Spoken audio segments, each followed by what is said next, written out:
Hello and good morning, and welcome to the Comics Experience Graphic Novel Club, the Kids Club for April. And our book this month is Mega Robo Bros by Neill Cameron. Do you guys like this book? Yeah, cool, awesome. They liked it, awesome. Good. Yeah, so good to have you here after a little bit of technical difficulties starting the program. We got there in the end, yeah. We got there in the end, yeah. Let me start with this. Why comics? What is it about comics that attracts you as an artist, as a creator? Why do you want to do comics? That's a very good question. I'm not sure I have a very good answer. I just always loved comics ever since I was a kid. I grew up next door to a newsagent's shop which sold comics. And it was a huge part of my childhood. You know, every weekend, every Saturday, we would go and get the latest comics, and then we would read the comics. And when we finished reading the comics, we would draw our own comics, because that's just what you do, right? That's the great thing about comics. You just you can read them and then you can make them. And I just never grew out of that. You know, ever since I was a kid, that was just sort of fixated in my head as the coolest job I can imagine. You know. Yeah. So you're talking in England, Beano and 2000 AD and things like that, yeah? That's right. Yeah. Beano was a weekly. I thought it was probably the first comic I ever read, and we had lots of weekly comics like that. When I was a kid, it was sort of at the tail end of maybe sort of when there were lots and lots of British weekly comics. We still had quite a few, but they used to be thousands of these things. The shops were just full of them. But we had the Beano, we had 2000 AD, that was when I was a bit older, I loved that. My favourite was a comic called Oink, which you may not have heard of, I don't know. It was a weekly humour comic, but it was very, very political. And this was sort of in the 80s, in the Thatcher years. So it was a very sort of angry, anti-Thatcher comics. And it was also really rude. It had lots of farting and burps and people with giant pimples that would explode and cover everything with pus, and it was just you didn't see a lot of that in the Beano, so it was very exciting to my young mind. Oh, that's cool. Did you study what did you study in school? Did you study illustration? Was the goal that you were going to go into comics? No, I mean, like I said, when I was a kid, I thought it would be amazing to be a comics artist. I thought that would be the coolest job I can imagine. But when I got a bit older, I sort of stopped believing that was a job, I guess. I stopped thinking that was a realistic option for a thing to do with one's life, Right. So I had no idea what to do with my life other than that, really. So I went off to university and studied philosophy for 4 years in Scotland. And then I obviously went into a hugely lucrative and successful career as a philosopher, as so many of us do. And when that didn't quite work out for me, I then got a master's degree in information technology. I learned programming. I worked in computers. I have no formal art education or writing education, basically. I have lots of other education, but nothing specifically to do with comics, no. So when did you start doing comics? When was the first time you drew a comic? I mean, literally age 7 or something. It's like I say, I'd read the Beano, and my little brother would read it after me, and then we would both sort of make our little homemade version of the Beano. We made a comic called Splat together, which was about talking cowpats and flying cheese sandwiches with superpowers, and just really highbrow, classy stuff like that. And then when I got a bit older, when I was sort of maybe 13, 14, I still kept drawing. I kept drawing like in school. I'd be sort of drawing at the back of the class, and I'd be drawing these sort of getting a bit more 2000 AD inspired comics, which were, horribly violent and lots of sort of silly jokes. And my mates would be sort of looking over at what I was doing, and I'd be making up the stories I went along to make them laugh. You know what I mean? It was sort of it was like being the class joker, but without having to stand up and tell jokes and talk to people. You know what I mean? It was my little way of making people laugh, I guess. And at some point, then I started photocopied off a bunch of copies of one, stapled it together, and got into sort of the world of small press comics, I guess. Mm-hmm. When I was, a teenager. I don't know how old exactly. and yeah, just sort of carried on and off from there, you know. And so how about professionally? What was the first professional comic you did? How old were you? Oh, I mean, old. There's sort of there's shade. I'm not quite sure what the right answer is, because there's sort of shades between small press and sort of professional. Sure. That sort of things you get a tiny bit of money for. I think probably like my first real comics work was for sort of a precursor to what became the Phoenix, which is the comic in which Mega Robo Bros is published in the UK. That's a copy of the Phoenix, if you haven't seen that before. Yeah. I brought some props because I felt bad about not being there in person, so I've got some visual props and things to show you. I worked for a comic called the DFC. I did a comic for them, which was called Mobot High. It was based on my secondary school, but all the kids had their own like giant Gundam suit and had like giant robot fights after school behind class and stuff like that. That was maybe about 10, 11 years ago now, I guess. Okay. So I was already a grown up who should know better by this point. Very cool. Very cool. Where did the idea for Mega Robo Bros come from? Well, so it's a comic about little kids who are robots and have amazing robot superpowers, and it came from my son, who was about 5 at the time, running around the house constantly pretending to be a robot with amazing superpowers, and I just he was obsessed with Transformers at the time, and as I had been in my youth, and I just saw him running around shooting everyone with little lasers out of his hands, and I thought, God, imagine if imagine if like a little 5-year-old kid with all the sort of short attention span and poor impulse control and complete megalomania, that is a 5-year-old boy essentially. Imagine if they actually could shoot lasers out of their hands and punch buildings over. That seemed really fun to me. And I wanted to make it brothers because I don't know, just that immediately seemed like a fun relationship to me. I had a brother growing up, and I had a sister as well, but she's not in the comics, sadly. I don't know. I thought that was a fun story. Very quickly, sort of the whole story formed, and the relationship and sort of, aspects to the relationship that are quite central to it. Just sort of popped into my head with one go, and I was like, that's a story I want to make. Nice. The Phoenix, is that a monthly? Is that a weekly? It's a weekly comic. Okay. Yeah, so it comes out every week. It's got lots of different kinds of stories in there. Sort of Mega Robo Bros is more the sort of action adventure-y side of the comic, although it does get quite silly at times, obviously. There's also just sort of very flat-out comedy strips in there. There's lots of amazing creators and fantastic work in there, and it's obviously a weekly comic. Is quite a challenge to keep up with that schedule, but it's a lot of fun, and it's just sort of amazing. It's full of amazing stuff by amazing creators, and it's really sort of constantly gives you that motivation to work harder and try and improve, I think. Yeah. Do you appear in every issue when a storyline is running, or do you take weeks off? Yeah, no. While a storyline's running, it's every issue. We're trying to get it. I do take sort of breaks in between traditionally, but we're trying to get to a point where I don't do that anymore because kids like Mega Robo Bros, it turns out, and they want it to be in the comic. We're sort of aiming to get it in every week this year. We're just coming to the end of a big story arc, and when we finish that, we're going to try and plow straight on into the next one and just keep going every week. So it's a challenge, and it's kind of exhausting, but it's pretty fun. Yeah. The chapters in the book in the graphic novel, is that one issue's worth of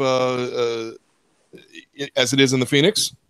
No, not exactly. No, I think they're sort of it's a bit of a mishmash. Some are longer, some are shorter, maybe. Yeah. Putting the book together was quite a challenge because in the Phoenix, sometimes it's 2 pages a week, sometimes it's 3 pages a week, sometimes at the moment it's 4 pages a week, and it does go up and down. I've done just little sort of 1 pages sometimes, and I like them to be self-contained sort of stories for the size they are. So some of them are just sort of very much little 2-page short stories, little vignettes, little just gag strips as well. And some of my favorite stuff we've done on the strip have been these little sort of tiny little short stories, just sort of a moment, a little fleeting thing. So then trying to combine all of those together with the big long action serials and turn it into a book that makes sense and is, sort of a novel in a sense, was quite challenging. There was a lot of planning and replanning and putting different versions of the book together and editing and coming up with a few little new bits and pieces, new panels, new pages to join it all together. So hopefully it reads as a book and not as a sort of just a big mishmash of bits and pieces, Yeah, I thought it read like a book. Did you guys feel like it read like a single story and not a mishmash? Yeah. Good. Okay. So good. Okay. I think so too. Yeah. It seemed like it worked. Thank you. Rather than hearing me, I can natter on forever. I want to go to you guys and see if any of you guys have any questions. I figured you did. You always do. How? Introduce yourself too. Oh, so I'm Palmer, and Hi, I'm Neill. Hi. How old are Alex and Freddie supposed to be? Around?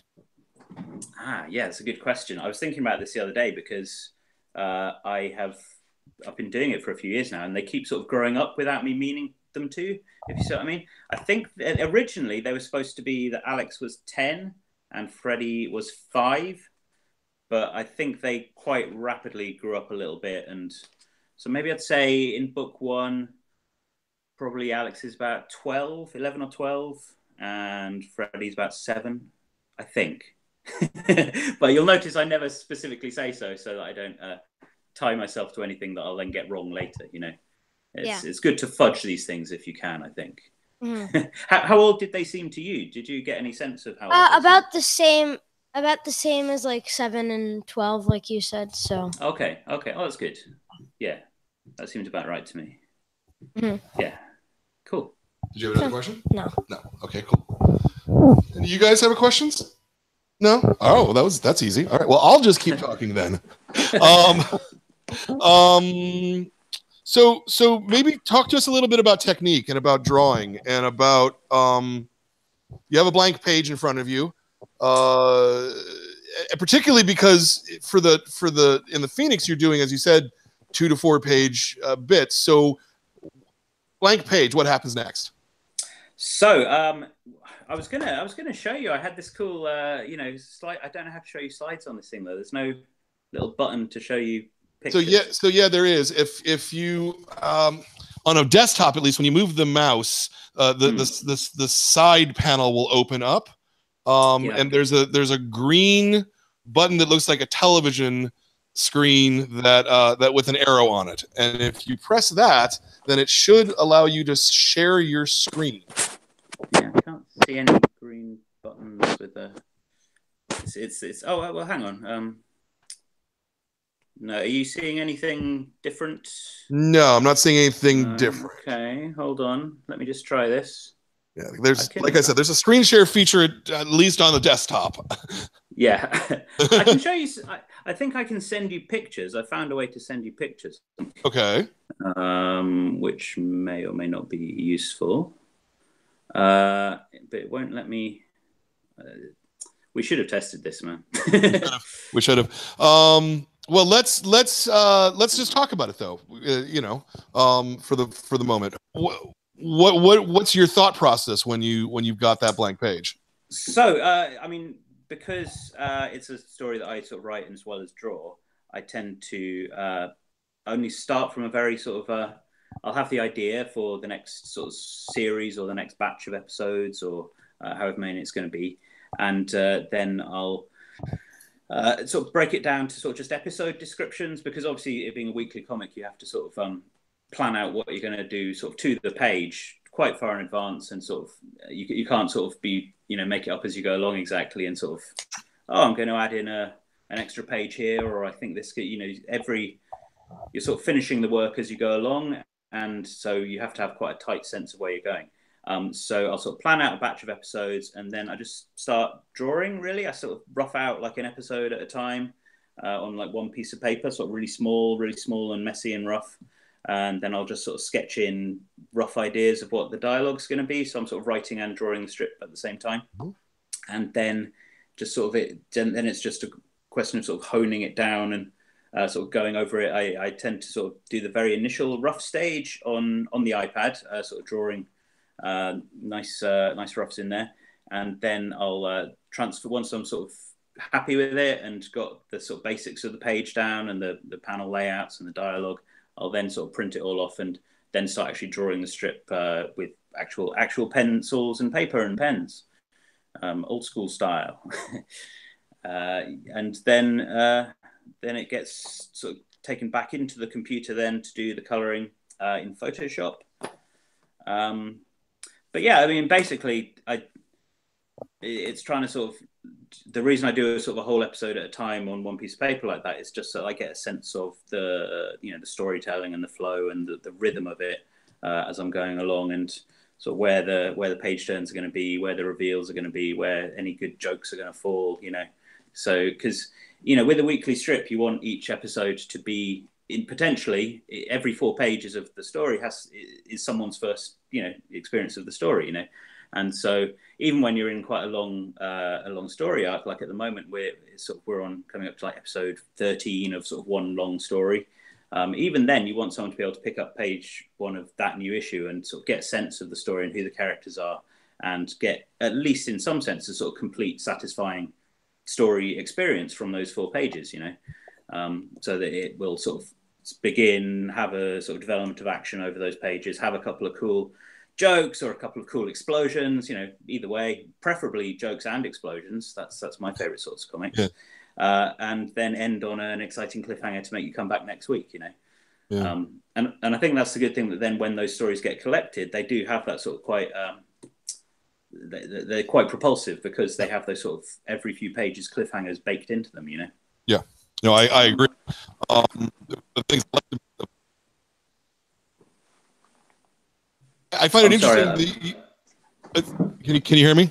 I can hear you again now. You sort of cut out for a second there. Yeah, sometimes it's the internet. What can you do?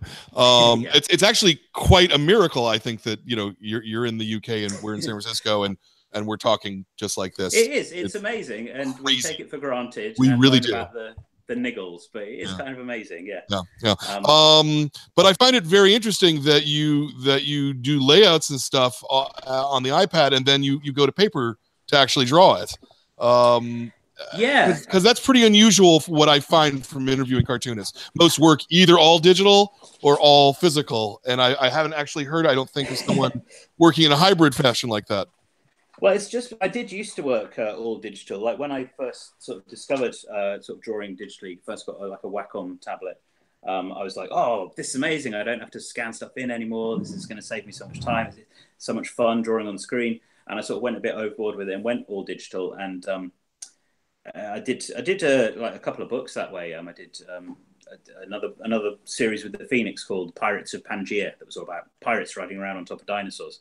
And it was fun, but I started to just find I was enjoying drawing less, and it just sort of, I was being, the workflow was more efficient, you know what I mean? Which is a consideration when you're making a weekly comic, certainly. You want to be able to get your pages done every week and hit your deadlines.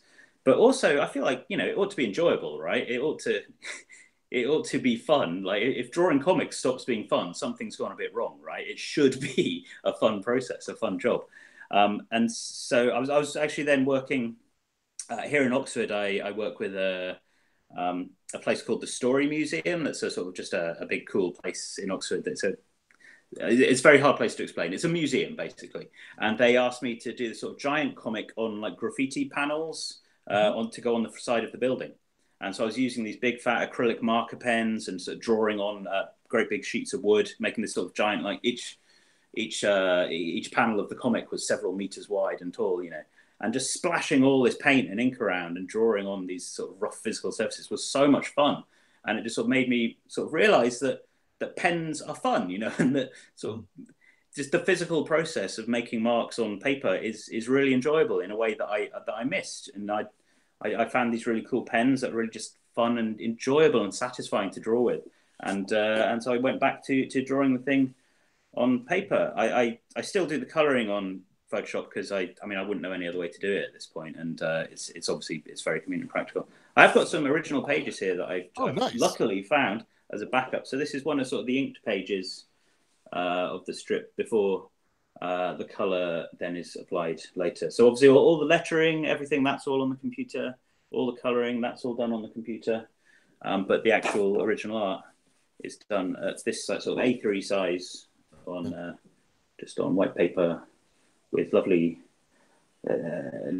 pens, and again it just made it more fun for me, and straight away I enjoyed drawing. Sort of was like relearning how to draw, you know, in a way that was really made it fun and exciting again. I think you're allowed to enjoy your job, right? It's I think because I used to have real jobs, I think when I started drawing comics for a living, I felt sort of vaguely guilty about it, that, you know, no one's allowed to actually do this. This is ridiculous. This is far too much fun. So I was like trying to really focus on the sort of the work ethic and the sort of the production rate and stuff like that. And I forgot that you're allowed to enjoy it. You're allowed to enjoy your job, even if your job is drawing comics. There's Alex and Freddie trying on t-shirts. Here's a nice one. This has got some dinosaurs in. Here's a bit. This is from the first book, right? This is where they fight a bunch of monkey men, and then they fight some dinosaurs at the Natural History Museum in London, which was based on a real incident. Sort of. There he is, punching the head off a velociraptor. Pow! So yeah, it's just I love drawing. I love drawing. Oh, this is good. Look, I've got here. This is a printed version of one of the roughs from from the early stages, right? So you can see there. That's the sort of rough, and I've worked out where all the dialogue's going to go. I don't know if you can see that, but sort of it's got some lettering in there. Worked out where things going to go. So this is what you drew on the iPad digitally, and then you printed this out. That's right. Yeah. So then I'll use a light pad to pencil and ink over that. But yeah, it just means that you have working digitally in the early stages means you have a lot more freedom to sort of change and edit and move things around and sort of get it all working to your satisfaction without having to spend all your time rubbing things out and sort of wearing through the page and creating ugly rubber marks all over the place. I think at this stage I was getting a bit carried away with the roughs, and I was just basically drawing like panels of the comic and doing shading and everything, just because I was quite enjoying it. This one, there's Freddie whizzing off to fight some evil robots. And the Phoenix is relatively close to the page, or closer to the page size that you're drawing, but the Scholastic Digest is considerably smaller. Have you looked at the printed book and sort of? I got some advances. I didn't get the. I don't know if I've got a copy of the final one. It is a lot smaller. It's even smaller than the UK edition. This is the UK edition, which is sort of roughly sort of standard US comic size, slightly wider. And the Scholastic collection is even smaller again. It's like sort of that size. And so I hope it works okay. I was happy with it at the size. It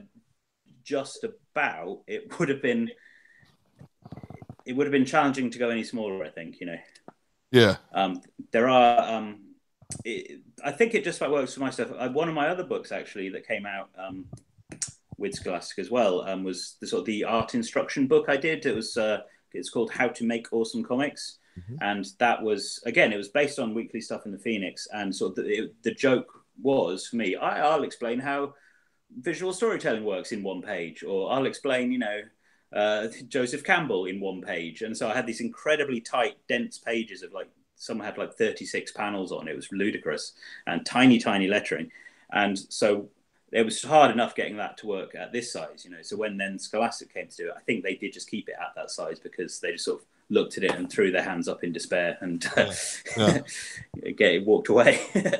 But I think Mega Robo Bros just about works because it's particularly in like the action sequences. It's not too dense. It's not too crammed in. There's sort of 5 or 6 panels a page, something like that. I hope it's okay. Yeah. Yeah, no, that part's fine. I was actually kind of wondering in terms of the mechanical aspect of like the lettering. Is this the lettering just shrunk down, or did they re-balloon it? No, yeah, I had one of the most boring days of my life going through, and I had to sort of reorder my files so that all the balloons were on a separate layer, so that they could then sort of re-balloon it so that the text. I think the text has been shrunk down a tiny bit, but not as much as it would have if they'd had to shrink it down all as much as the art. Then it would have been. You don't want to have to get a magnifying glass out to read a fun. Oh, absolutely not. Robots hitting each other, that'd be, it shouldn't feel like work. All right, I'm going to go back to you guys because hopefully one of you has come up with something else to say. No, you're usually Palmer. Where's the criticism? You always. No, Palmer's great because every book he's kind of like, this scene on page 5 doesn't actually make any sense. It's my favorite part. You didn't have one this time. Oh, so you passed like the harshest editors. Hey. I'll take that. That seems good. Did you like it? Because it's kind of a boys' book. Did you were you pleased with Comix? Cool. All right. I wasn't. Nice. Yeah, nice. All right. Very good. Very good. What else do I want to ask you? So this has got 96 pages in it. If you're doing 4 pages a week, this is like what, 16 weeks worth of. Obviously, you added stuff and. Yeah, that was It's hard to say exactly. It's hard to remember. It's it's several months worth at least. This is the next one, which was. Oh, nice. That's another 96 pages. And I was starting to think more with a view to, hey, this might be collected at some point. So starting to sort of plan stories in a slightly more organized way at this point. So we've got actual sort of like chapter break pages in this one. And so they are sort of, it was slightly easier putting it together. But yeah, it's 96 pages. It's a few months worth. It's tricky. We might start making just much longer books because now that we have sort of really sort of embedded in working on the strip, and it's been running for a few years now, and we are now, like I say, sort of trying to get in the comic every week. So that's 4 pages of comic every week for quite a while. We're racking up quite a lot of Mega Robo Bros, and it's like 200 pages a year. Yeah. It's a lot of pages. So book 1, the first book, was sort of what we referred to in the comic as sort of season 1 of the strip and season 2 of the strip. Like the first few chapters are sort of just various stories from season 1, and then the sort of big story with the evil robot, Robot 23, who's trying to he's up to his evil, nefarious plans. That was season 2, which was, I think, 20 weeks worth of comic. Okay. At 3 pages a week, if my memory serves, because that was in 3-page installments, all that stuff. But then season 3 of the comic, of the story in the comic, was planned as like a year's worth of stories and ended up kind of ballooning to be about the last 3 years of my life, and it's about 300 and something pages at this point. So it may all come out as one big book. I don't know. We haven't quite figured that out yet. Okay, that's going to be quite a whopping story. But it sounds like there's definitely going to be more in our future. Yeah, I believe so. Yeah, I mean, certainly, I've got an alarmingly long-term plan for the strip in the Phoenix, at least, and they've been very encouraging and sort of just want as much of it as I can draw, which is nice. It's a nice position to be in.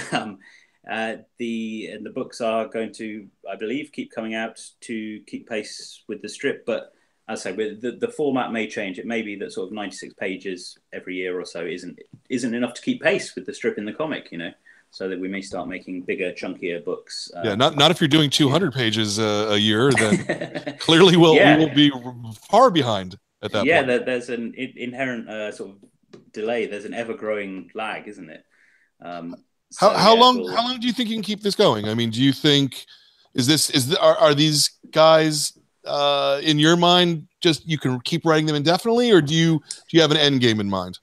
No, I have an end for the story. And like I say, when I first thought of the strip, and as I said earlier, sort of the characters arrived quite fully formed, and certain things about the characters arrived. So it's like, oh, and just the way their relationship worked and what it's just the things about the big brother little brother relationship, and sort of a couple of crucial moments sort of arrived very straight away in my head.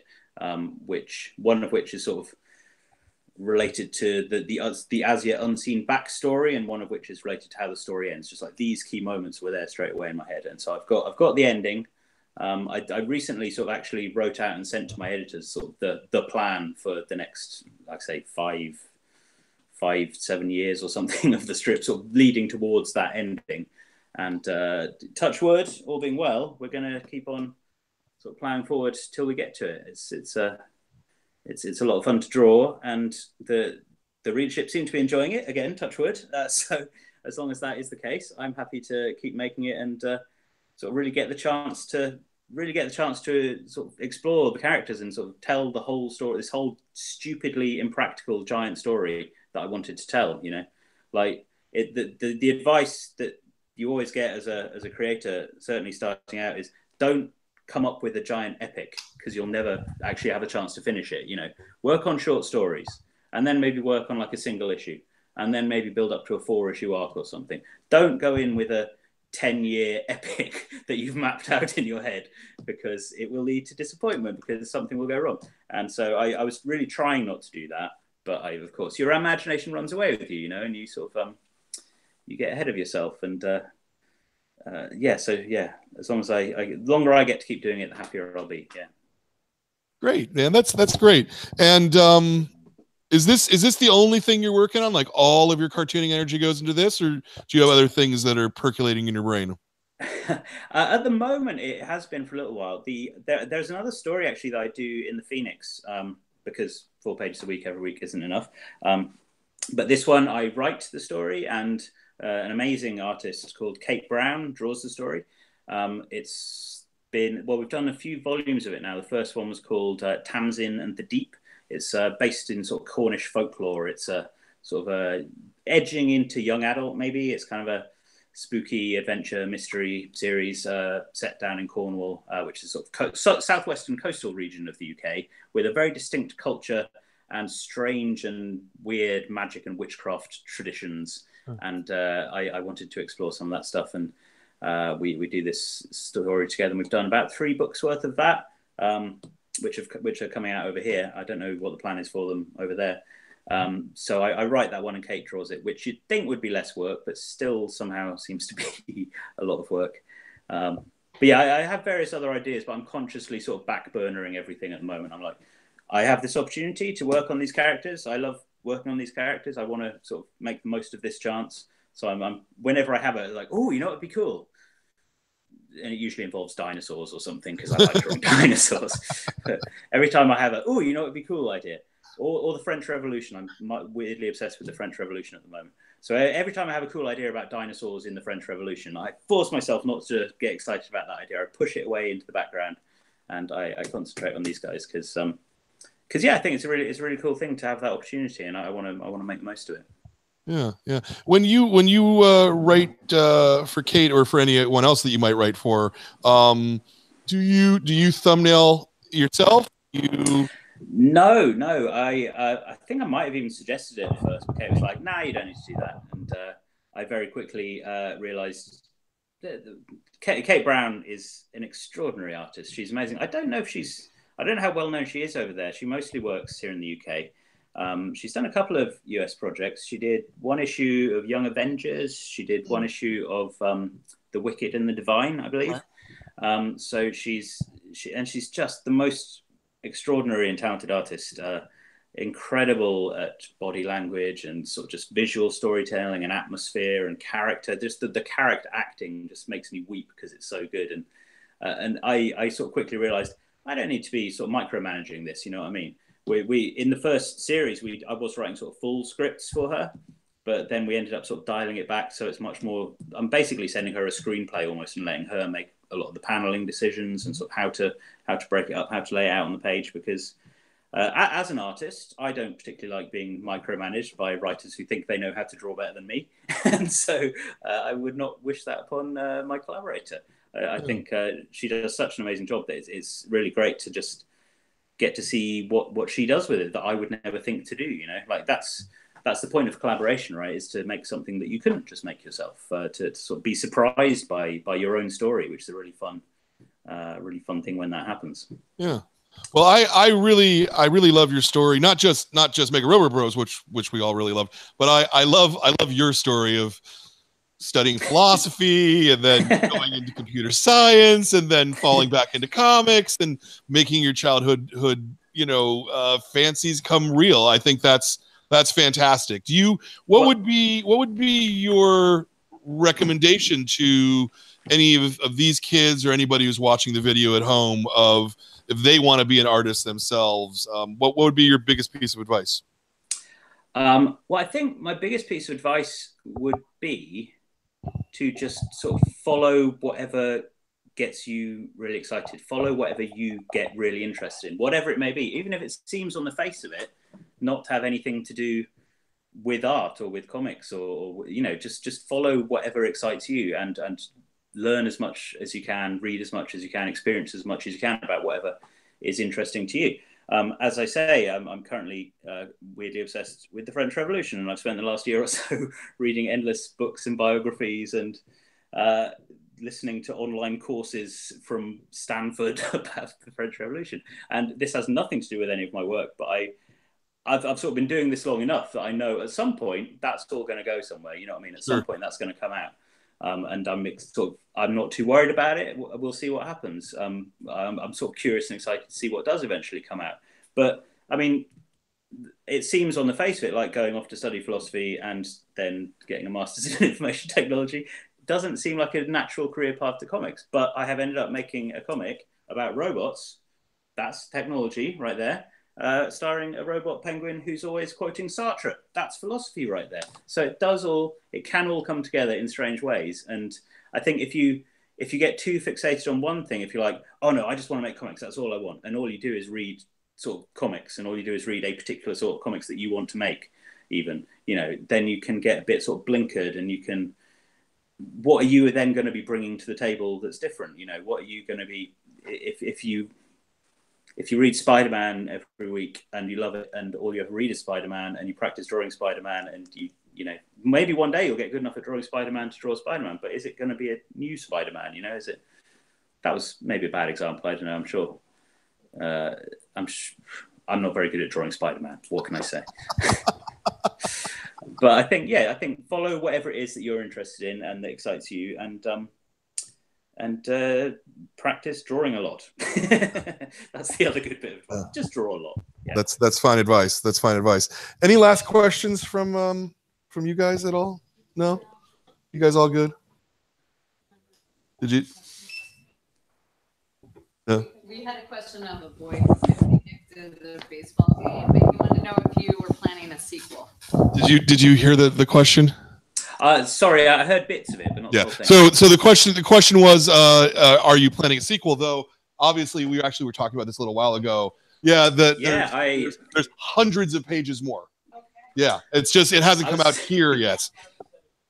This is another thing I was going to show you through the magic of the internet. I was going to give you a little preview of book 2 and show you some of the stuff from that, but it's hard. I can hold the page on screen. So yeah, this is the second book. This sort of collects the start of the next sort of great big saga of the story. This is when I sort of felt confident enough that the story was going to continue for a while, so I could really start digging in and dropping hints and laying my long-term plans and sort of setting up mysteries and all my Chris Claremont stuff. Grew up reading a lot of Chris Claremont in the 80s stuff. And so it's that sort of all starts to kick off here, and it's sort of the start of the next big phase of the story. And it's got giant drill robots. It's got weird, creepy underground robots. It's got a story where Freddie becomes a YouTube celebrity. That's quite a fun one. And then he becomes super famous, and everyone gets super into Freddie merchandise. That's one of the fun parts. So yeah, that's the sequel. As I say, I don't quite know what the plan is for it coming out over there, but there are plans as far as I know. So as soon as I know, we'll start chatting about the plans. Yeah. Very good. Well, we'll look forward to it. I want to thank you for your time today. I want to thank you for Mega Robo Bros. Anybody out there who's been watching this interview, if you haven't gone and got a copy of Mega Robo Bros, I strongly recommend you walk into your local comic shop and do so. It's a terrific book. It's fun. It's funny. It's packed full of action and butt jokes and all kinds of just goofy stuff. And it's a blast. So thank you very much, Neill, for coming and speaking to us. Oh, no, thank you very much. It's been a pleasure to talk to you via the magic of the internet. Yeah. And I'll let everybody know in our programming notes that next month's book is The City on the Other Side. I'll show you guys, because that was facing at the television. And this book is set in San Francisco and is really, really cool. We have the next month's meeting is Sunday, May 20th. And we have both the writer and the artist here live and in person. And that'll be a lot of fun. Though that is, I just realized, beta. We booked it before I knew that, so there may not be a lot of people here, but it'll be a good meeting anyway. Yeah, if you're on this, if you're north of us, then it's a trouble. But if you're on the south side of the city, then there won't be any problem getting here. Anyway, so that's it. Thank you very much for watching. Thank you, Neill, for participating. Cool. Thank the kids for showing up. Keep reading comics. Read more comics. Thank you very much. Read more comics.